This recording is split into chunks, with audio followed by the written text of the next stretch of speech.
നടൻ ജി കൃഷ്ണകുമാറിന്റെ മകൾ ദിയ കൃഷ്ണയുടെ സ്ഥാപനത്തിൽ നിന്ന് 69 ലക്ഷം രൂപ തട്ടിയെടുത്തെന്നാണ് ജീവനക്കാരായ 3 യുവതികൾക്കെതിരായ പരാതി.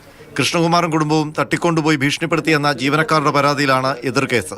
2 കേസുകളും തിരുവനന്തപുരം മ്യൂസിയം പോലീസാണ് അന്വേഷിക്കുന്നത്.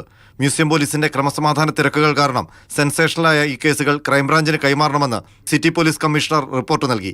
ഈ റിപ്പോർട്ട് പരിഗണിച്ചുകൊണ്ടാണ് DGP ഇരു കേസുകളും സംസ്ഥാന ക്രൈംബ്രാഞ്ചിന് വിട്ടുകൊണ്ട് ഉത്തരവിറക്കിയത്. അന്വേഷണ ഉദ്യോഗസ്ഥനെ പിന്നീട് തീരുമാനിക്കും. ആരോപണ വിധേയരായ 3 ജീവനക്കാരികളുടെ ബാങ്ക് അക്കൗണ്ട് വിവരങ്ങൾ മ്യൂസിയം പോലീസ് ശേഖരിച്ചിരുന്നു. 3 ജീവനക്കാരികളുടെയും അക്കൗണ്ടിലേക്ക് കഴിഞ്ഞ 10 മാസത്തിനിടെ ഏതാണ്ട് 60 ലക്ഷം രൂപ വന്നതായി കണ്ടെത്തിയിട്ടുണ്ട്. ബാങ്ക് അക്കൗണ്ട് വിവരങ്ങളുമായി ബന്ധപ്പെട്ട കാര്യങ്ങൾക്ക് യുവതികളെ പോലീസ് സ്റ്റേഷനിലേക്ക് വിളിപ്പിച്ചെങ്കിലും 3 പേരും ഹാജരായിട്ടില്ല. അതേസമയം നടൻ കൃഷ്ണകുമാറും കുടുംബവും തട്ടിക്കൊണ്ടുപോയി എന്ന യുവതികളുടെ പരാതിയിൽ തെളിവ് കണ്ടെത്താൻ പോലീസിന് കഴിഞ്ഞിട്ടില്ല. ലഭിച്ച CCTV ദൃശ്യങ്ങളിലും ഫ്ളാറ്റിലെ ദൃക്സാക്ഷികളുടെ മൊഴികളിലും തട്ടിക്കൊണ്ടുപോകൽ സാധൂകരിക്കുന്ന വിവരങ്ങളില്ല. അതുകൊണ്ട് തന്നെ ആ പരാതി ഗൗരവത്തിലെടുക്കേണ്ടെന്ന നിലപാടിലായിരുന്നു മ്യൂസിയം പോലീസ്. എങ്കിലും ഈ കേസുമായി ബന്ധപ്പെട്ട് കൃഷ്ണകുമാറും കുടുംബവും നിയമപരിരക്ഷ തേടിയിട്ടുണ്ട്. ഏതായാലും കേസ് മാറ്റിയതോടെ ഇതുവരെ ശേഖരിച്ച തെളിവുകളും കേസ് ഡയറിയും മ്യൂസിയം പോലീസ് ക്രൈംബ്രാഞ്ചിന് കൈമാറും. മാതൃഭൂമി ന്യൂസ്, തിരുവനന്തപുരം.